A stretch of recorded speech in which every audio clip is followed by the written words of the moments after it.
Good morning. Thank you for coming. We are glad to have you, and we have quite a panel up here, so I'm going to make my intros in a second. This is the New Home Buyers. It's sponsored by Berkshire Hathaway Home Services here in Battle Creek. They used to be Prudential Insurance, or excuse me, Prudential Real Estate. Oh well, I can't get through one of these without more mistakes. So I'm going to introduce the team to you. We have Tom Jangula, who is the manager there. We have BJ, Wave BJ, Mike Pelton, Kathy Smolinski, Lindsay Flynn, she's a property management division manager, and then Frank Hendrickson from the Kellogg Community Credit Union. So what we're going to do, I'm going to turn this over to Tom Jangula to have an intro. I'm going to go back and run the slides. Tom will be the one running around the mic with questions after he makes his intro. So if you have any questions, please raise your hand so that he can bring the mic to you. We are filming this because we'd like to put it on the MWR website. So please wait until the mic comes to you. Tom? Good morning, everyone. I want to thank you for being here with us today, and hopefully you're going to find this a valuable use of your time. We're going to cover a handful of topics today. We're going to talk a little bit about what the current market looks like here in the Battle Creek area. We're going to talk about bank-owned inventory and some of the problems that you may find if you're looking at that particular segment for an opportunity right now. We're going to talk about buying for rental as well as having property management potentially handle that for you. We're going to talk about flipping and if that's an area of investment that you're interested in. And we also have someone here to talk about funding options. What I'm hoping that we'll do today, as each of these people is talking for a few minutes, if there's a point where you have a question, feel free to jump up and interject, and we can do it at that point. We hopefully have things structured so that there will also be a few minutes for Q&A at the end of the session. So either way, we will try to make sure to get to your questions and answer everything that you have. With that, let me bring up Kathy Smolinski.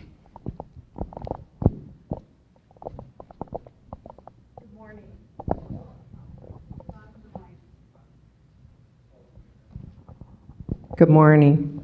Okay, now it's working. Well, I'm here today to talk about the trends and how the market's been going. And the market is absolutely doing wonderful these days. In fact, last year we were up tremendously. In fact, we were up, since 2005, we had the highest close volume in sales. So that's a good news. Unfortunately, we don't have a lot of inventory out there right now. According to our stats, I have to look here so I can give it to you accurately. Homes in the 50 to 150 range, back in 2013 of February, we had 315 on the market. Well, now we've got 282. So kind of gives you an idea that we're down about 15% as far as number of homes out there, as far as, you know, what to choose from. That being said, our quality of homes and the price of homes right now are probably $20,000 more than they were many years ago. So that's a good thing to a certain point. Our home value is going up. So now is a good time to be buying and looking. But again, we still have a number of homes out there. It's just, you got to find them. And the key is location. You know, that is very important. When they say location, that's important if you're going to purchase it as an investment. Anything else? Anybody have any questions on the trend? Have you noticed that there isn't as much out there as there used to be? There isn't. So, yeah. What's that? I've noticed. You've noticed? Yeah, we all have. And we're about ready to go knock on doors at this point. So, but there still are homes, as you can see. You just got to get out there and see what you can find. Call one of us, and we'll be happy to help. Yes, what can I? How long staying on the market? What's the average time? Oh, well, that's a good question, and it all stems to location. Some homes we put them on and they're pended within 2 days, depending on the type of home, you know. We have what's called cream puffs, which are nice homes you don't have to do anything to. Those are still possibilities for you to purchase as far as a rental or to flip, even though you may not have to do a whole lot to it. It's still, you want to buy in location. And yeah, I'll expand on that for just a second with some of the stats that we have available. If you look at that same $50,000 to $150,000 price range, a year ago, average time on market or average market time you could expect to sell would be about 7.5 to 8 months, and now we're getting closer to 5. And again, that does change depending on location. Yeah. And price, yes, most definitely. And if you find that something's come on the market and one of us can put you in our system, if whatever location or depending on how much you want to spend, we can send you via email what's out there and you can jump on it immediately, because some of them are very nice and you can miss out within a day. So it's nice to have you put in the system, and if you're really interested in doing something like that. Anything else? Okay, I'm going to speak briefly about bank-owned properties and government-owned properties. As was mentioned earlier, the inventory is low, but it is out there. There are several websites you can go on and find out what the inventory is. Or you can get a hold of your local lenders, and they will have pre-inventory information where it maybe isn't on the market yet. Connecting with an REO specialist would help a lot. There are agents that specialize in this. That's all they do is REO, so they can help you through the process. It can be intimidating at times. They have a lot of programs called the First Look program. For example, on a HUD home, for the first 10 days of a listing, they hold all offers, and then they look at them and will pick the highest and best if it meets their minimum requirement. After that point, the next 5 days, they'll look at them daily. But those are for owner-occupied homes only, so investors aren't allowed even to put a bid on them for the first 15 days of a HUD listing.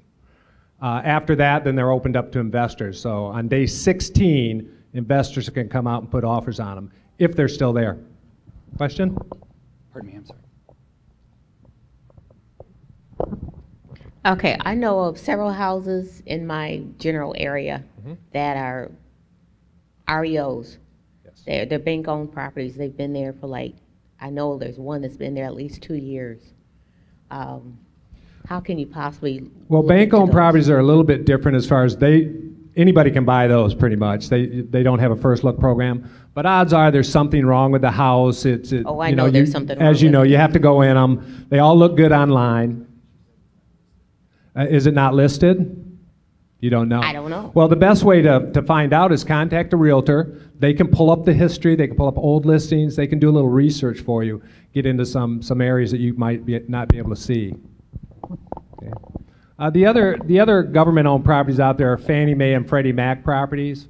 They have a 20-day first look program where you have to be owner-occupied for their bids only for the first 20 days are accepted.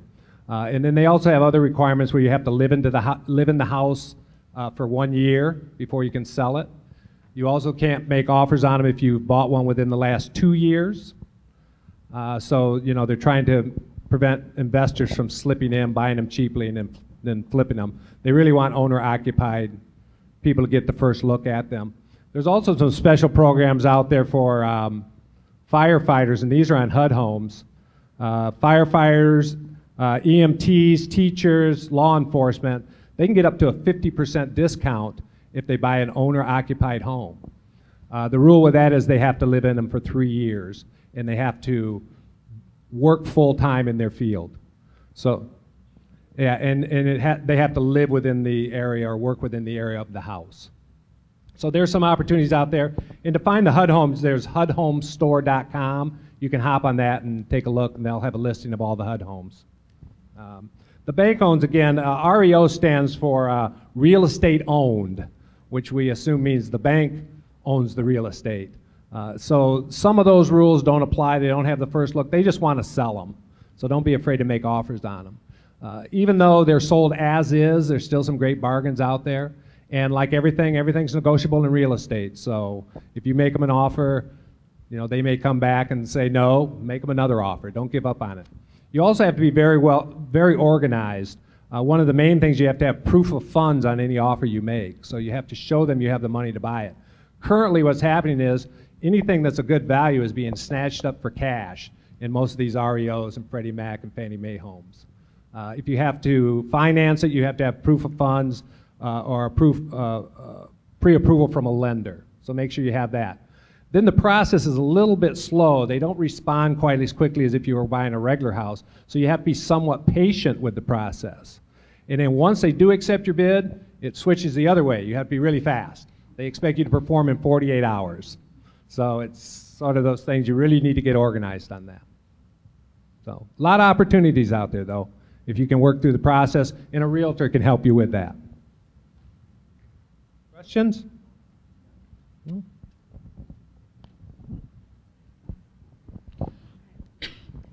Hello, I'm Lindsay Flynn, and I am the Director of Property Management for Berkshire Hathaway. And I'm just going to move off to the side so you can read the slide and so I can hold the packet. When you were coming in, I had folders out here for you specifically about the Property Management Division. We manage over 160 properties in the Southwest Michigan area. And once you find the house that you want to be able to possibly invest and rent, then we also can come in and give you some assessments on that property in terms of what you would need to do for rental and what kind of rental price you'd be able to achieve. And if you were interested, we can go further with our services.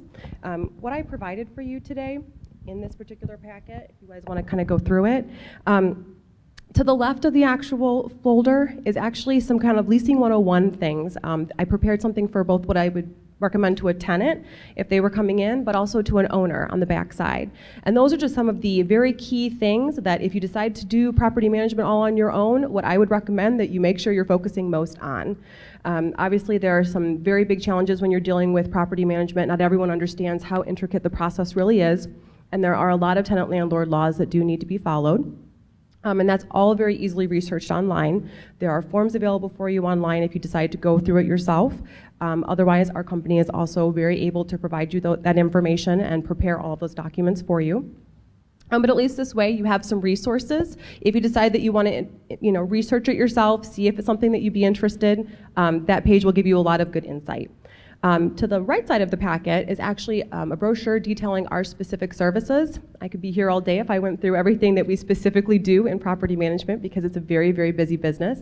But we start with basically marketing the property and take it all the way to the end if a tenant were to move out, renew, in terms of property inspections, rent collection, tax form preparation, maintenance. We do pretty much anything and everything. You can be as involved or not involved as you choose to be. But either way, you will always have the right to make a decision and you'll have everything communicated to you.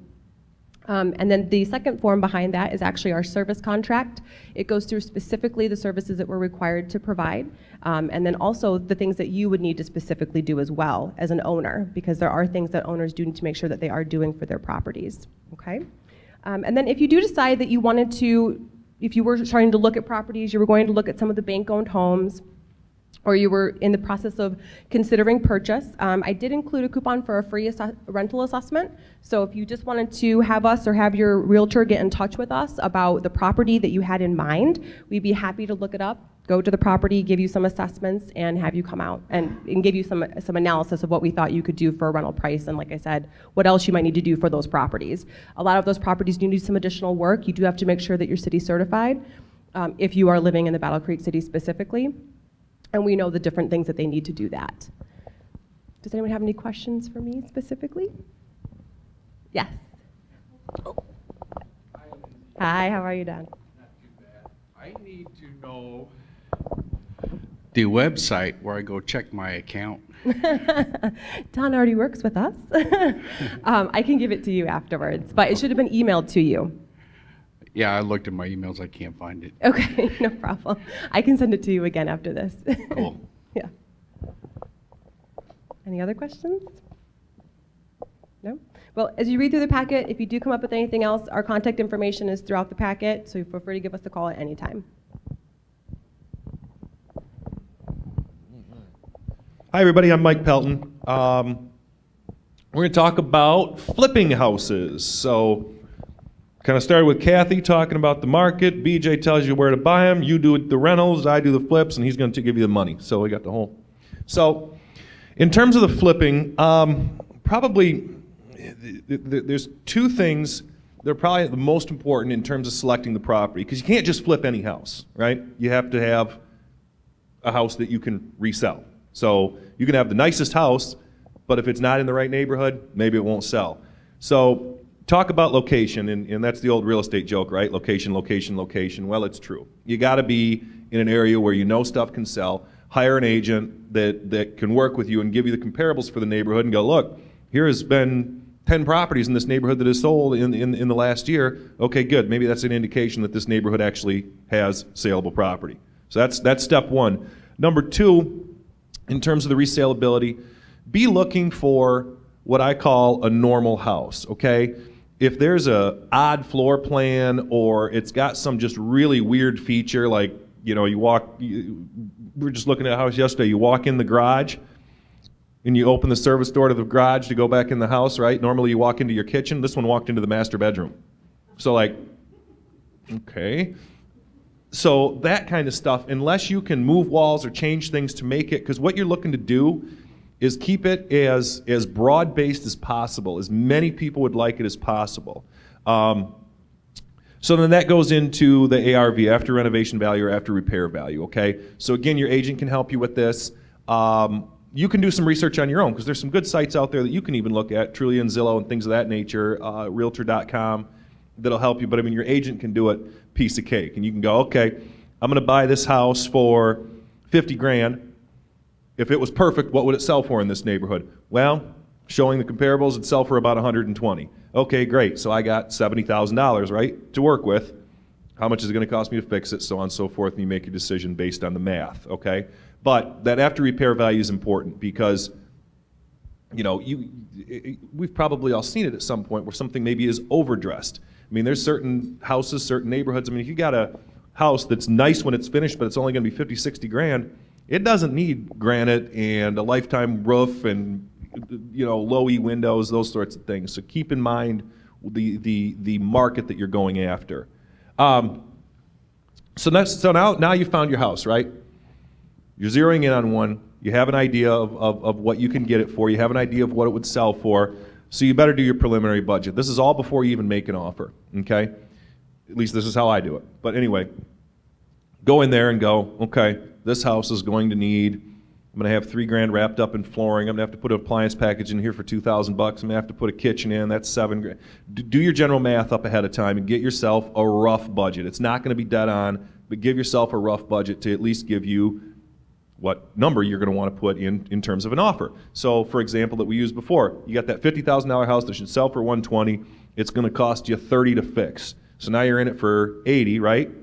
Is $40,000 enough profit for you? Well, you're not going to get all that either because you're going to have to pay transfer taxes and some fees and things like that. So let's say you end up with $35,000. It's going to take you 5 months to do the project, let's say. So, you know, you kind of see where I'm headed in terms of doing that math and determining, is it worth it? Because it may sound great to go, am I running out of time? No. Oh. I actually have a question that's kind of tying into part of what you just said, so I thought I'd bring it up right now. It's what is the average time it takes to flip a house from purchase to closing the sale? As a general rule, whenever I've done it, I've wanted to have an offer written on the house after I've repaired it within 30 to 45 days. But you're also got to remember it's going to take you 2 weeks to a month to buy it, okay, in terms of the closing time, depending on the process. It's going to take you, if you try to stick to maybe a 60 to 90-day schedule for repair and then do all that. So, you know, you're in and out. I mean, you're at 5-6 months. And that's where a lot of people miss the boat is they go, well, look at this place. Again, going back to that other example, let's say that $50,000 house was now an $80,000 house that you had to put, well, it'd be, yeah, you had to put 30 into, so you're at 110, it should sell for 120. Sounds like, hey, 10 grand, I'll take 10 grand, right? Yeah, but over 5 months, divide that 10 grand by 5 months, you can go bartend. You can go mow the neighbor's lawn for that kind of money. It's not worth the risk. So make sure you leave that buffer in there. Now that you've done your budget, you do that math backwards and you know where your offer needs to be. And oh, hey, it got corrected. There was a misspell on that one. Anyway, so you just know your top number, right? Because the nice thing about buying an investment property, it's not like you're going to live in it. So you get to take that emotional attachment out of it. Oh my God, the kids would love the backyard, and I could have my man cave in this basement. I got room out in the garage for my boat. That's all out of it. You're buying it as a business decision. So you go, top thing I'm going to offer on that house is $55,000. If they don't take it, on to the next. You're right for $55,000. They don't take it, move on. No big deal. Know your numbers. Don't get invested in it. So then you do your final budget. You're going to have a 10-day period after you put the offer in and it gets accepted to do your inspections. You go in, you bring your contractors, you do that due diligence at that point to make sure there's something that you didn't miss in your preliminary part that's going to bite you once you get in there. You're always going to have something that's going to bite you, but you don't want to get bit too hard, I guess I should say. So your final inspection, final budget, get to work. Most people find it best to hire out what you can to get it done professionally, to get it done quickly, to get it done timely. You all have a job. You're all here. You're already doing this 40 hours a week or whatever you work. That's very difficult to add a whole other project to your schedule. It can usually get done more quickly. You can rely on these people. You can force them to be dependable because you're paying them. So those are all decisions that you can make. Now, in terms of the scope of work, I try to look for houses when I do them that need very little work on the exterior. The exterior is expensive. Roofs are expensive. Siding's expensive. Brickwork and masonry and cracked stuff, that stuff really adds up. If you can find something that has a decent exterior on it, I bought one a couple years ago. It was listed for 20 grand.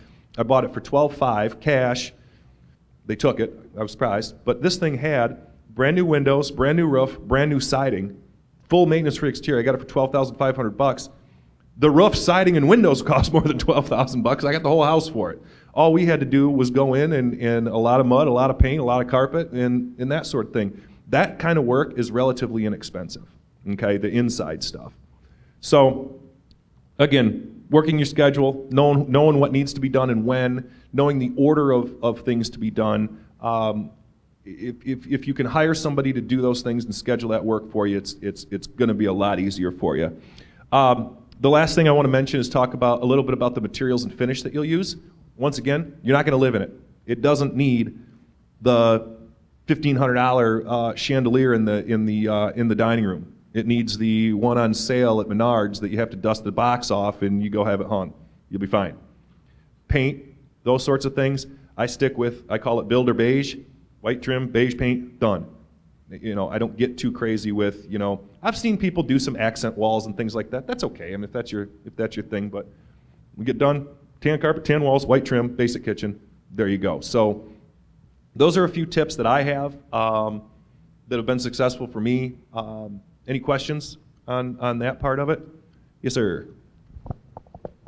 Go, Tom, go. I'm just kidding. No. I'm wondering about like staging and that kind of stuff when you're talking about either rentals and or turning a house, flipping a house. I know that staging. So I was lucky, handful last year, I sold a house in 3 months. It was a house I lived in, but it was empty because I moved out of it. Yep. And I was, like I said, I was very lucky. Yep. But I know from experience working with other people in other areas of Michigan that staging is a huge aspect of making the property, I guess, look more presentable. I would answer your question 2 ways, okay? First way is it depends on the house. So if you've got if you've got a, let's say your after repair value, your ARV is going to be, say it's a $60,000 house. Doesn't matter. You're going to be nicer than anything else out there that's 60 grand anyway. You start getting in that 90, 100, 110. You can get a lot of nice houses in Battle Creek for 100 grand. A lot of nice houses. In that case, I would say that the maybe $1,500 investment or so to stage a house, wouldn't you say that's probably ballpark? Makes it more marketable. It's going to show better. Right. She's got some good input here. Oh, okay. To be honest with you, with a lot of the rentals in Battle Creek specifically, and this depends on the actual price per month for their rental, most people want to move in very soon, which means they don't want furniture inside. If there's a room that specifically is hard to identify a purpose, or there's no dining room, for example, sometimes I'd recommend doing a light staging, but for the most part, a vacant house is going to rent faster. So probably different for rent versus. Yep. Get recommendations. I have on my very first one that I did, ran into trouble. I got side job Bob to do the furnace, and it was a pain. But there was no accountability. He doesn't work for anybody. He's just So, careful who you pick. Yeah, I wanted to add a little bit to that too. The biggest thing to make sure you're doing is watching your schedule very carefully and not being afraid to say, you need to get this done by this time, and holding part of your money for that reason. This is something I deal with a lot because we do a lot of project management when people are in the process of flipping. And the contractors, they want to hire people who are either less expensive, they're a friend of a friend, they just don't have the same kind of experience just hiring a company to come in and get it done. You will save money on the fact that that quote was higher, but they will get it done faster. They have a bigger crew, they can come in a lot sooner, and they will make sure they get it done. Time is money. Yes. Another question, do you, like if I'm deciding to flip a house, is there like, you want to get like an inspection to see what it is you have to, like when I bought my house, I had to have an inspection done to find out what needed to be done, like what was the priorities of first things. Yep. Some people do choose to hire a standard home inspector to do that. In my experience, I've done just as well bringing my general contractor in and having it gone through that way. But that all depends on your comfort level. If you've got an inspector that you've used, maybe when you bought your house that you have respect for and think that he knows what he's talking about, bring him in. Put him in the budget.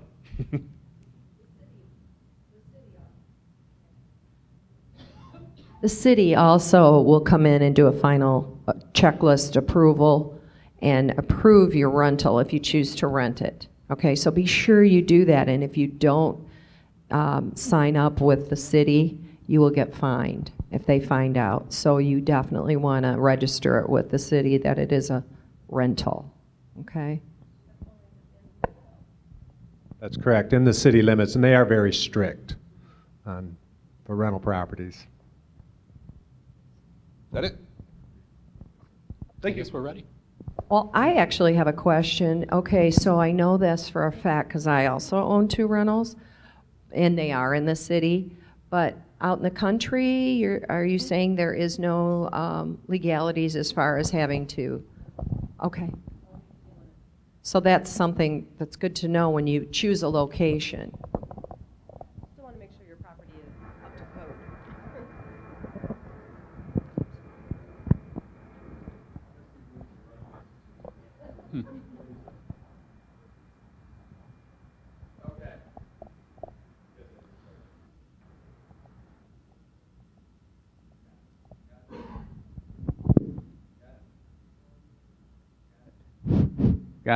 Got it.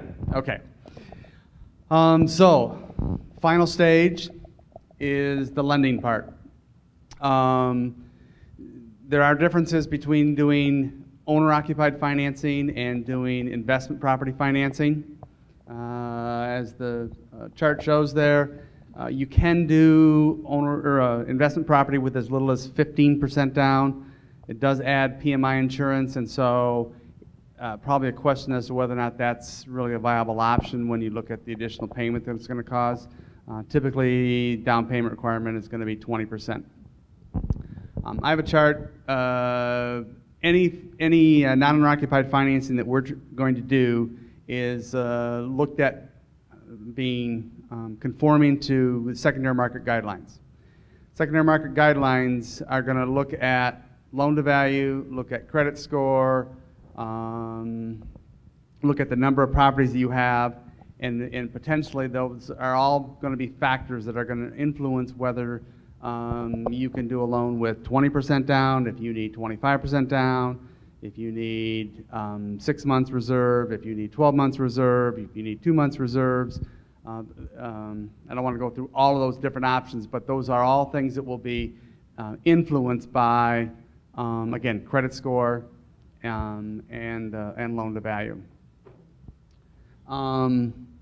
Typically, the investment properties are all for 1 to 4 family units. Those are going to be what are considered residential mortgages. You get a property that has more than 4 units, 5 to 12 to 24 unit. Those are going to be commercial properties, and you're going to have to talk to actual commercial lenders to finance those. Fannie Mae guidelines. Fannie guidelines also indicate the maximum the seller can contribute. Oftentimes in negotiating on a purchase price, you're looking to have the seller to pay some of your cost. With a investment property, that maximum is limited to 2% of the sale price. Again, in other scenarios, owner-occupied properties, that can go to 3% or 6%. I guess my actual comment with regards to escrow for repairs, we really don't like those. We don't like there to be factors after the closing. Sometimes in the winter months, there are items that in fact need to be escrowed for. They can't paint in the middle of January. So we may look at something along those lines, but typically prefer to have any required repairs that would be based on either inspections or the appraiser's comments to be performed before we close on that purchase. As I mentioned, reserves will vary. 6 months reserves is based on what that payment's going to be, the total of the principal, interest, taxes, and insurance on that property. And generally speaking, again, with regards to the investment property, we're looking at 6 months. There can be, again, based on credit scores, higher credit scores, they may actually limit that to 2 months in some scenarios, or they may increase it to 12 months in some scenarios. It's all a question of all the factors associated with the transaction. Did I miss anything? Oh, back up to number 3, maximum of 10 finance properties. This again is either Freddie Mac, Fannie Mae rule that they limit the number of properties that you can have financed. They don't necessarily limit the number of properties that you own. So if in fact you have 5 rental properties that are owned free and clear and you have 9 that are financed, you can buy a 10th one and still afford you the opportunity to do a conforming loan. I guess I might add that in some scenarios, you may find a lender that's willing to do what's referred to as a non-conforming or a portfolio loan on a property. That's going to be specific to that lender. And again, their terms may in fact be different. I'll just comment briefly with regards to pricing. Secondary market has price adjustments because of the property being non-owner occupied. There's a higher risk associated with that. Again, because you're certainly going to pay much more attention to making a mortgage payment, keeping that roof over your head if it's your residence. An investment property, if that tenant moves out, you can't rent it. You're not as concerned about whether that payment gets made. As a result, generally speaking, it's you're going to be priced at about 1% higher than whatever the current conforming rate is. And by virtue of example, our current 30-year fixed rate mortgage is at 4 1/4. So I would probably say we'd be at a 5 1/4 rate. And closing costs would be comparable whether you're doing an owner-occupied or a investment property. Question?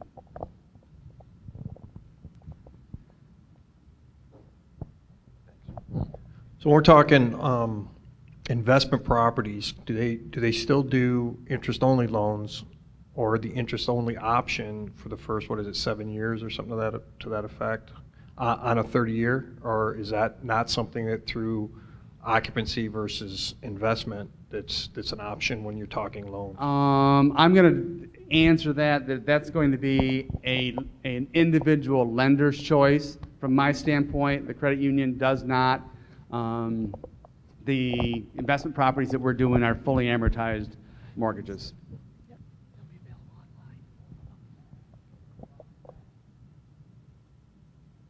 Anyone else?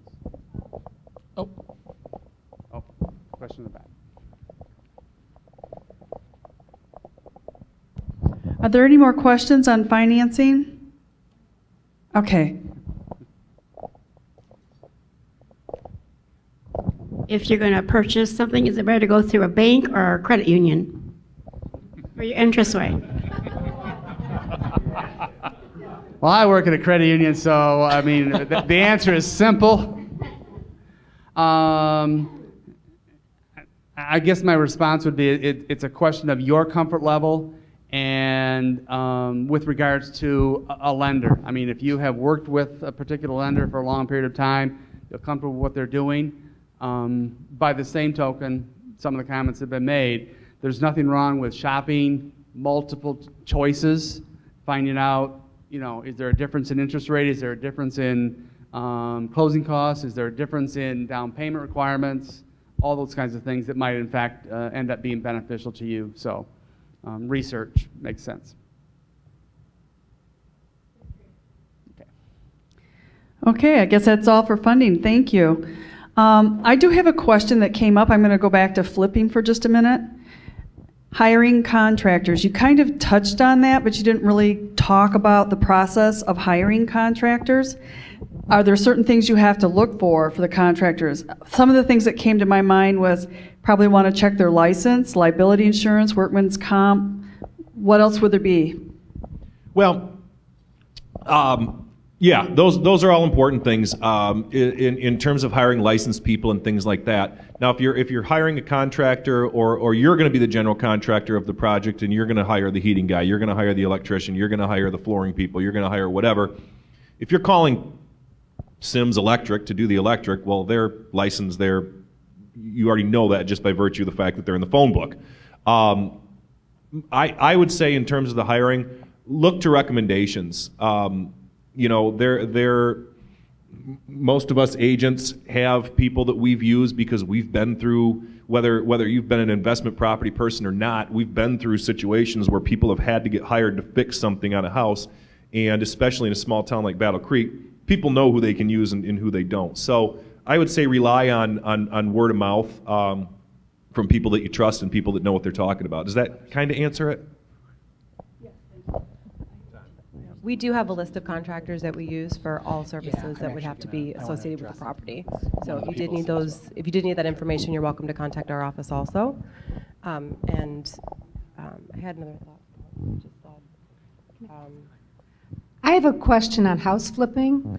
Did you have any issues with obtaining homeowners insurance to protect against theft, property damage, and incidents on that property since it's vacant? Because with State Farm, they will not insure a property if it is not owner occupied. Yeah, I've used insurance. Wargis downtown has a product that you can do that with, and what they make you do. I'm trying to remember now if I had to pay for 6 months or a year, one of the two up front. I think it was a year, and obviously you don't want to have the property for that long. So once it sells, it's prorated and they give you a check back. But Wargis downtown has an insurance, and it's through because they're just the rep. But yeah, but they have it. They do have that product. That's a great question because you definitely want that. If you have a contractor on your property or someone comes in, falls down the stairs, you don't want that on you. You know, and that's another thing I should bring up actually in terms of liability. Not a bad idea to buy these places as an LLC to prevent yourself from being attached to the property. So, another little tidbit there. Another other thing, make sure you always you confirm all permits are being pulled for any work that's being done. The contractors will usually do that. But you want to make sure it's included in the bids that they're giving you and that it is done. Any other questions? Okay. I'd like to go back to a question that someone asked earlier.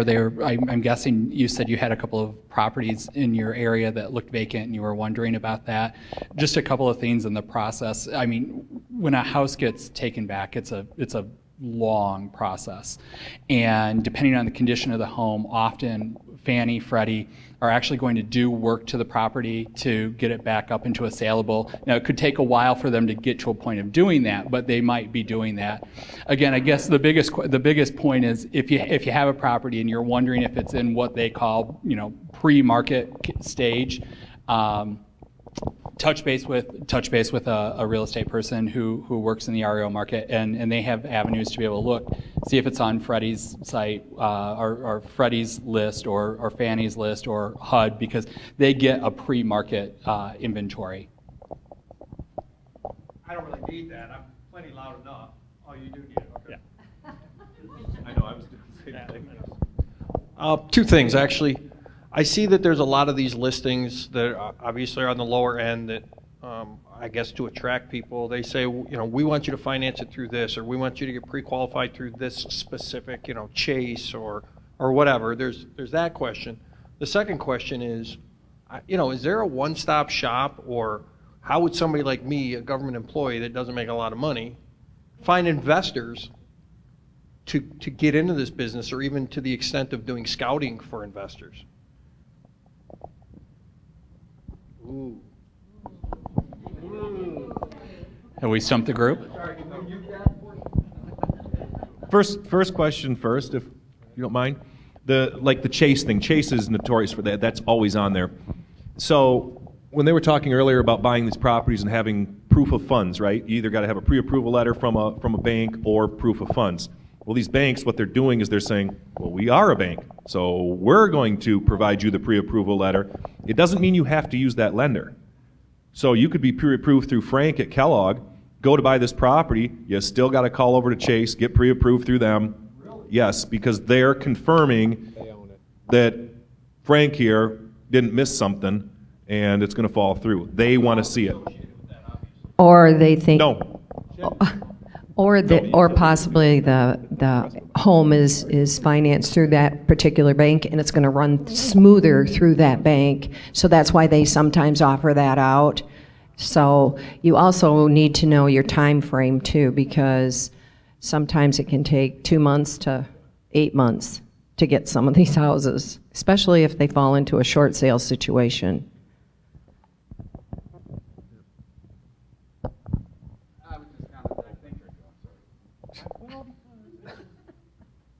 Okay.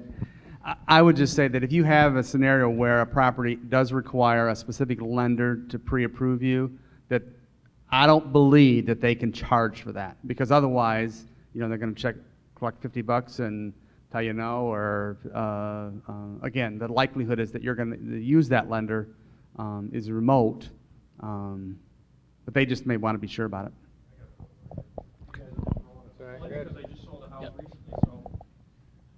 My question is, when we're reaching out to a real estate agent to say, hey, you know what, I'm interested in this type of thing. I know I had to put like a good faith thing down when I was going to sell my house, a deposit, a good faith deposit with my real estate agent that was listing my house and all that kind of stuff. Okay, you're shaking your head no. So I can call, take that real estate agent off the list. I bought and sold with him twice. So if I'm looking for properties, I can reach out to any real estate agent and say, listen, I'm interested.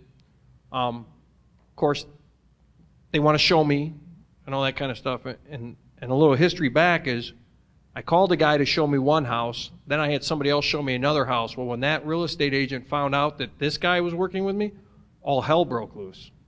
And so that's why I asked the question. Well, there's a common courtesy if you're working with one agent, and if you approach another agent, they should ask you, are you working with an agent? If you have a buyer's agency contract with that agent, then you're committed to them. If not, then you're free to use any agent you want. Of course, we don't. That $500 good faith thing is. Well, I've never had that happen. Now, was that when you were buying or listing? I actually think it was when I was buying. Yeah, I've never done that. Again, that's you might have to put down an earnest deposit when you make an offer on a house, but no agent should ever ask for money to be held to do their job to show you houses.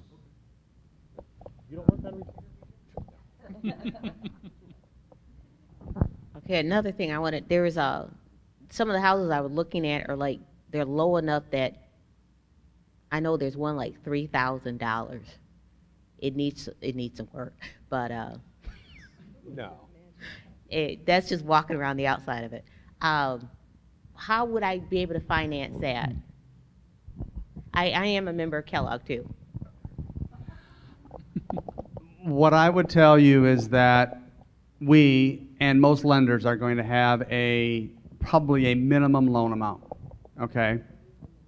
Our minimum at this point is, it's not in stone, but it's $25,000.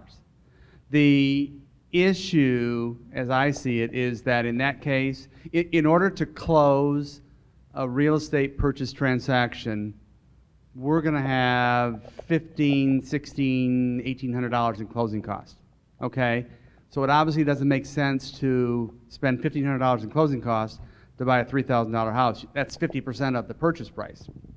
There ought to be, hopefully, other options to you. I mean, seriously, you can go get a credit card and take a cash advance for $3,000 and buy that house if that's, in fact, what you want to do. So generally, that's my mindset, is that, you know, when it starts to get, the closing costs are more than 10% of the purchase price, you might be getting a great rate, but there are other options that, you know, when you factor those costs into it, that may be a better option. Like his credit card scenario, a lot of banks offer a personal line of credit too. If you've got decent credit and it's not tied to it's not like a home equity loan or tied to your house, you can get a personal line of credit, which is not a bad way to go either, because sometimes you can use that, like in the flipping scenario, yeah, to keep you loose financially in terms of buying materials and paying contractors and all that kind of stuff too. It can be useful for some people. Last question, he said. Are there any auctions held throughout the year? Yes, there are auctions going on all the time. And again, you have to be very prepared for that. A lot of those are cash at the auction. Yeah. I got 15 looking for 21. Who's got 21? Got 15. Anybody else want to address that? You usually can see those auctions are typically in the paper, so kind of watch the paper, and they'll advertise them usually a week or two before the auction. So. And actually, we just found out about this week. There's a company out of Kalamazoo called Bittergy. They're an online, kind of like an eBay, only local, and they've actually started getting into the home auction world as well. Just learned about that, so that might be something worth checking out. Okay, with that, I think we're at a point where we're wrapping up. I'm not sure that any of you would necessarily fall into this category, but our next session is going to be actually on prepping your house for sale. So we'll talk a little bit more about staging at that point, along with other good tips for that. And I think we are all set. Thank you, Tom. Thank you, everybody that's on the panel up here. I just wanted to say on behalf of MWR and Relocation Assistance that watch our website, watch Facebook, watch, I don't know, they're coming out with all sorts of social stuff, and I don't even know what it all means anymore, but all news, the old standby. For our next events, we have Prepping Your Home for Sale on the 18th of June. We've got Foreclosure, 23 of July, and Buying Your Retirement Home, 10 September. If you have any ideas of what you'd like us to talk about or have events on, please send me an email, trina.philo@dla.mil, and I'll be glad to see what we can do for you here in the future. Again, thank you. We all appreciate you stopping in today. They are hanging around for a little while, so if you have any questions you want to ask one-on-one, so they're welcome to take those questions. Thank you. Also, I was reminded that if you want business cards, I do have some in my office, so stop in sometime.